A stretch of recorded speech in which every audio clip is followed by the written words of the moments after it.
توبہ کی میں پہلی شرط جو آپ کے سامنے بیان کر رہا تھا کہ جب آپ اللہ کے حضور حاضر ہوں اپنے گناہوں پر نادم ہوں، شرمندہ ہو جائیں۔ اور جو دوسری توبہ کی شرط ہے وہ یہ ہے کہ آپ اللہ کے حضور آنسو بہائیں، یا اللہ میں تجھ سے معافی مانگتا ہوں۔ گناہوں کی جو قیمت ہے وہ دنیا کا مال و زر نہیں، آپ خالی ہاتھ ہوں لیکن اللہ کے حضور ایک آنسو گرا دیں، اللہ آپ کے گناہوں کو معاف فرما دے گا۔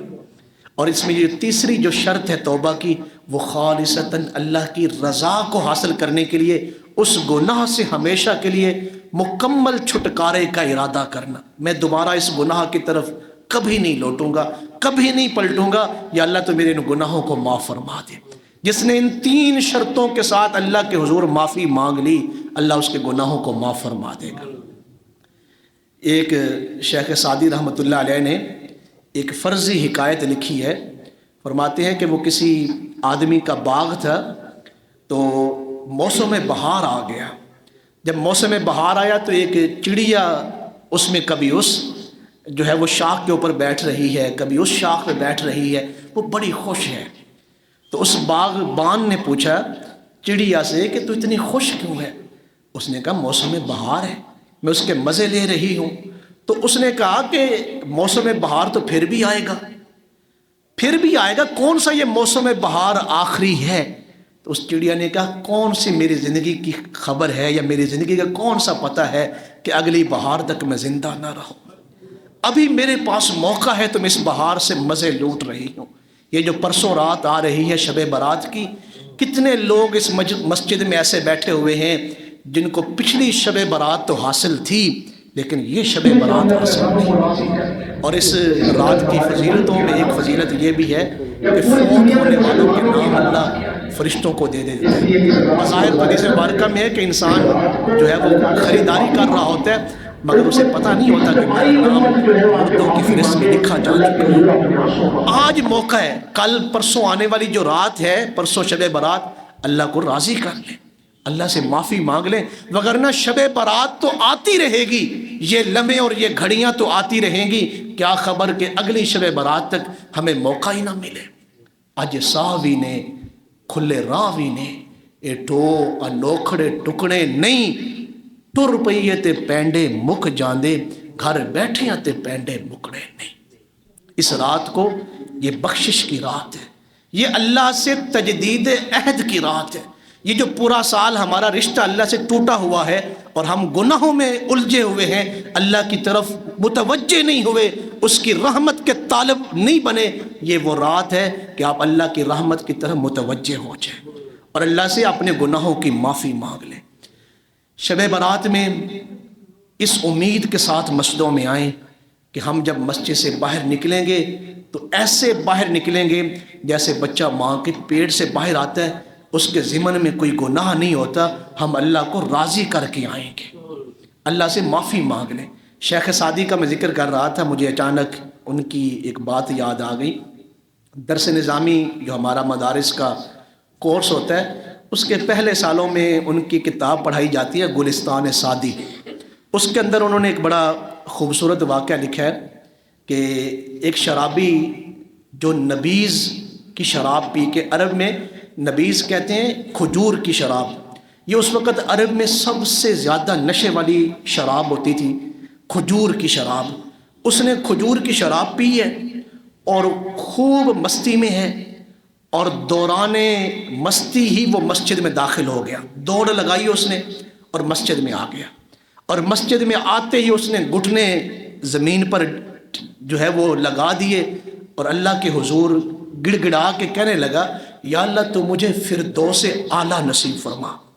جنت میں جو سب سے اونچا مقام ہے اور سب سے عظیم جو مقام ہے وہ فردوس اعلیٰ مقام ہے۔ حدیث مبارکہ میں بھی ہے کہ جب تم جنت کا سوال کرو تو اللہ تعالیٰ سے جنت الفردوس مانگو۔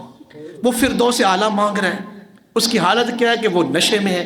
وہاں مسجد کے مؤذن بیٹھے ہوئے تھے جو مسجد کی صفائی وغیرہ کا بھی خیال کرتے اور اذان وغیرہ بھی دیتے، تو وہ اس کو جانتے تھے کہ یہ شرابی ہے۔ تو انہوں نے دیکھا کہ یہ شراب میں جو ہے وہ نشے میں ہے، تو یہ مسجد میں آ کے بیٹھا ہوا ہے، تو بعض دفعہ جو مسجد کے خادمین یا مؤذنین ہوتے ہیں تو وہ اتنے بڑے عالم فاضل نہیں ہوتے، تو ان کو بڑا برا لگا، تو انہوں نے اس کا گریبان پکڑا اور کہا کہ کہاں کتا اور کہاں مسجد کی پاکیزہ سرزمین، کہ تو شراب میں ہے اور تو مسجد میں آ کے بیٹھا ہوا ہے، اور پھر تو اللہ سے فردوس اعلیٰ مانگ رہا ہے۔ تو نے کون سا نیک عمل کیا ہے جو اللہ سے جنت الفردوس مانگ رہا ہے؟ پہلے تو کوئی نیک عمل تو لا۔ تو اپنی حالت دیکھ کہ تو شراب میں ہے، اور کھجور کی نبیذ کی شراب اس وقت بڑی مشہور تھی تو وہ پی کے آیا ہے، کہ تیری حالت بتا رہی ہے کہ تو نے بہت تگڑی شراب پی ہے، کہ نشے کی وجہ سے تجھے ہوش نہیں، اور تو اللہ تعالیٰ سے جو ہے وہ جنت الفردوس مانگ رہا ہے، فردوس اعلیٰ مانگ رہا ہے، تیرے پاس نیکی کون سی ہے؟ یہ بات جب اس نے کہی مؤذن نے، تو اس نے مؤذن کی طرف توجہ دی اور کہا میرے گریبان کو چھوڑ دے، تجھے پتہ نہیں؟ اس نے کہا میں تو بے ہوشی کی حالت میں ہوں کہ میں نے شراب پی ہوئی ہے۔ اے مؤذن تو نے تو شراب نہیں پی ہوئی، تو ہوش میں ہے، چلے میں ہوش میں نہیں ہوں، تو ہوش میں ہے۔ اس نے کہا کہ تو کیا کہنا چاہتا ہے؟ تو پھر اس شخص نے کہا یہ جو مسجد ہے نا، یہ گناہ گاروں کی امید کی جگہ ہے، یعنی گناہ گار مسجد میں اس امید کے ساتھ داخل ہوتے ہیں اللہ ہمارے گناہوں کو معاف فرما دے گا۔ یہ گناہ گاروں کے لیے امید کی جگہ ہے، اور میں جو بخشش مانگ رہا ہوں میں تم سے تو نہیں مانگ رہا، میں تو اپنے رب سے مانگ رہا ہوں، اور جو میں جنت کا سوال کر رہا ہوں میں تم سے تو نہیں کر رہا، میں تو رب العالمین سے کر رہا ہوں۔ میں گناہوں کی معافی اس ذات سے مانگ رہا ہوں جو معاف کرنا پسند کرتا ہے، اور میں جنت کا سوال اس رب سے کر رہا ہوں جو عطا کرنے پہ راضی ہوتا ہے۔ تو مجھے کیوں، جب اس کو یہ پسند نہیں، اس کو غصہ نہیں آ رہا مجھ پہ، تجھے غصہ کس لیے آ رہا ہے؟ میں تجھ سے تو نہیں مانگ رہا۔ اور بندہ مومن کو اس شرابی جتنا تو ہوش ہونا چاہیے کہ میں نے رب سے گناہوں کی معافی مانگنی ہے۔ جس دور میں ہم زندگی گزار رہے ہیں، ہم بڑے مشکل زمانے میں چل رہے ہیں، امت کا دھیان ہی نہیں ہے کہ ہم نے اپنے رب کو راضی کرنا ہے۔ اس وقت ہمارے ملک کے حالات کیا ہیں، یا پوری دنیا میں مسلمانوں کے حالات کیا ہیں؟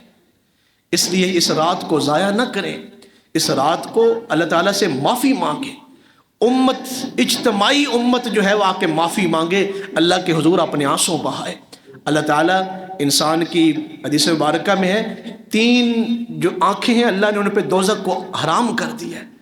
ایک وہ آنکھ جس نے جہاد کے راستے میں پہرا دیا، اور ایک وہ آنکھ جو کسی بے حیائی کی طرف نہ بلند ہوئی، اور تیسری وہ آنکھ کہ جس نے اللہ کی محبت میں آنسوں بہائے ہوں۔ حدیث مبارکہ میں ہے قیامت والے دن کوئی سایہ نہیں ہوگا اللہ کے عرش کے سائے کے علاوہ، تو ان میں سے اللہ تعالیٰ ایک ایسے نوجوان کو بھی وہ سایہ عطا کرے گا جس کی آنکھیں اللہ کی محبت میں برسی ہوں، جنہوں نے اللہ کے خوف سے آنسوں بہائے ہوں۔ تو یہ وہ رات ہے اللہ چھوٹے چھوٹے اعمال سے راضی ہو جاتا ہے۔ بعض دفعہ کسی نے کسی اللہ والے سے پوچھا تھا کہ اللہ تعالیٰ کی رضا اور اللہ کی ناراضگی کا پتہ کیسے چلے گا؟ فرمایا اگر تم گناہ کر رہے ہو، تمہارے گناہوں کے باوجود اللہ تمہیں رزق دے رہا ہے، تو سمجھ لو اللہ تم سے ناراض ہے۔ اگر فرمایا پھر اللہ راضی کب ہوگا؟ فرمایا کہ جب تم چھوٹا سا بھی گناہ کرو اللہ کی فوراً پکڑ آ جائے۔ یہ اس بات کی علامت ہے کہ اللہ تم سے راضی ہے، اور اللہ چاہتا ہے کہ میرا بندہ جو ہے مزید گناہوں کی طرف نہ جائے، یہیں پہ رک جائے۔ تو اس لیے یہ رات بخشش مانگنے کی رات ہے۔ قیامت والے دن حدیث مبارکہ میں ہے اللہ کتنی جلدی راضی ہوتا ہے۔ حدیث مبارکہ میں ہے، جو میں حدیث مبارکہ بیان کرنے لگا ہوں اس کو آپ نے سننا بھی ہے، پھر اس پہ عمل بھی کرنا ہے۔ آج کل ہم جو مسلمان ہیں وہ آرٹیفیشل مسلمان ہوتے جا رہے ہیں، حقیقت ہمارے اندر کوئی نہیں، تو دکھاوا بہت زیادہ ہے، ہم دکھاوے کی طرف راغب ہو رہے ہیں، حقیقت سے دور جا رہے ہیں۔ کل سے ہی لوگ جو ہے وہ موبائلوں پر وہ سٹیٹس لگائیں گے، اور جناب ایک ہی پوسٹیں چل رہی ہوں گی، شب برات آ گئی ہے تو میں نے جس کا دل دکھایا ہے مجھے معاف کر دیں، میں نے جس کو ناراض کیا ہے۔ بھئی یہ ایسا کرنے سے تو معافی نہیں ملنی جب تک آپ حقیقت میں ان سے معافی نہ مانگ لیں، آپ حقیقت میں ان لوگوں سے معافی مانگیں۔ اللہ معاف معافی مانگنے والوں کو اللہ پسند کرتا ہے۔ قیامت کا دن ہوگا جو میں حدیث مبارکہ بیان کر رہا تھا، دو میرا آقا کریم صحابہ کرام میں بیٹھے، مجلس لگی ہوئی ہے، دوران مجلس حضور خاموش بیٹھے تھے، حضور اچانک مسکرا پڑے۔ سیدنا فاروق اعظم نے فوراً عرض کی، یا رسول اللہ صلی اللہ علیہ وسلم آپ مسکرائے کیوں ہیں؟ مسکرانے کی وجہ کیا ہے؟ ذرا دلوں کو تھام کے سنیں۔ حضور نے فرمایا قیامت والے دن دو میرے امتی، ایک امتی نے، ایک بندے نے دوسرے بندے کو پکڑا ہوگا، وہ اللہ کے حضور اسے لائے گا پکڑ کے، اور وہ دونوں زانوں کے بل اللہ کے حضور گر جائیں گے، اللہ کے سامنے گھٹنوں کے بل بیٹھ جائیں گے۔ جب وہ گھٹنوں کے بل بیٹھیں گے تو اللہ تعالیٰ ان میں سے ایک سے پوچھے گا تو کیا چاہتا ہے؟ یا اللہ اس نے دنیا میں میرا حق کھایا تھا، میرا حق مارا تھا، میں چاہتا ہوں مجھے بدلہ ملے۔ مالکی یوم الدین، یہ بدلے کا دن ہے، جو قیامت کا دن ہے یہ بدلے کا دن ہے۔ اللہ ہر انسان کو اس کا بدلہ دلوائے گا اس دن۔ تو وہ کہے گا یا اللہ اسے میرا حق کھایا تھا، اس نے میرا حق مارا تھا، تو میں بدلہ چاہتا ہوں۔ تو اللہ تعالیٰ فرمائے گا اس کی نیکیاں تو لے لے۔ وہ کہے گا یا اللہ اس کے پاس تو نیکیاں ہے ہی کوئی نہیں۔ تو پھر اللہ فرمائے گا اس کے پاس تو پہلے بہت زیادہ گناہ ہیں، اب تو کیا چاہتا ہے کہ تیرے گناہ اس کے سر ڈال دیے جائیں؟ یہ بات کرتے ہوئے حضور کی آنکھوں میں آنسو آ گئے۔ فرمایا قیامت کا دن بہت مشکل دن ہے کہ جہاں انسان اپنے گناہوں کا بوجھ اٹھانے کے لیے دوڑتا پھرے گا، کاش میرے گناہ کسی اور کے سر پہ ڈال دیے جائیں۔ یہاں تو ہمیں خبر نہیں ہے نا، یہاں ہم ایک مستی کی زندگی گزار رہے ہیں اور ایک مست ماحول میں جی رہے ہیں۔ وہاں انسان دوڑ لگائے گا، کاش میرے گناہ میرے سر سے اتار کے کسی کے اوپر ڈال دیا جائے۔ اللہ فرمائے گا اس کے پاس پہلے بہت زیادہ گناہ ہے، تو یہ چاہتا ہے کہ تیرے گناہ اس کے سر پہ ڈال دیے جائیں۔ پھر اللہ تعالیٰ فرشتوں سے فرمائے گا اسے ذرا میری جنت کی جھلک دکھائیں جو حق مانگ رہا ہے۔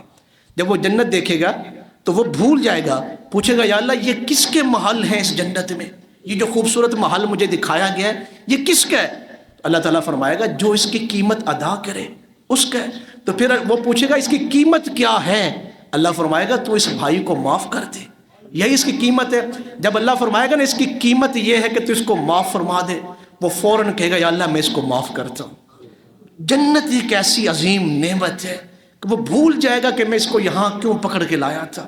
اللہ فرمائے گا تو نے اس کو معاف کر دیا ہے۔ معاف کرنے والے لوگ ہمیں بہت پسند ہیں، اس کا بھی ہاتھ پکڑو اور تم دونوں جنت میں داخل ہو جاؤ۔ اللہ معاف کرنا پسند کرتا ہے۔ یہاں ایک چیز جو بڑا اہم نکتہ ہے، اللہ دو بندوں کے درمیان صلح کروا رہا ہے، اور ہم کیا کرتے ہیں دنیا میں بندوں کو لڑواتے ہیں۔ اللہ کرے یہ لڑتے ہی رہیں، یہ ایک دوسرے سے جدا ہو جائے۔ میں اپنی گفتگو کو سمیٹتے ہوئے آخری بات عرض کرنے لگا ہوں، شب برات میں اکیلے نہ جاگیں، اجتماعی طور پہ جاگیں۔ اس وقت امت جو ہے وہ اجتماعی جو ہے وہ پریشانیوں کا شکار ہے۔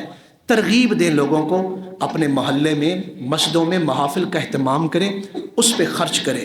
ایک چھوٹی سی بات میں آپ سے کہنا چاہتا ہوں، اللہ رزق سب کو دیتا ہے، اللہ سب کو دے رہا ہے، اللہ دیتا سب کو ہے، لیکن اللہ لیتا کسی کسی سے ہے اپنے راستے میں۔ اللہ ہر کسی سے نہیں لیتا۔ یہ مسجد میں جھولیاں لگتی ہیں یا کہیں پر بھی کوئی نیک جگہ خرچ کرنے کی ہو تو وہاں سب لوگ خرچ نہیں کرتے۔ کبھی غور کیا کیوں؟ اللہ سب سے نہیں لیتا۔ اللہ کو جو لوگ پسند ہوتے ہیں نا، اللہ ان کا مال لیتا ہے اپنے راستے میں۔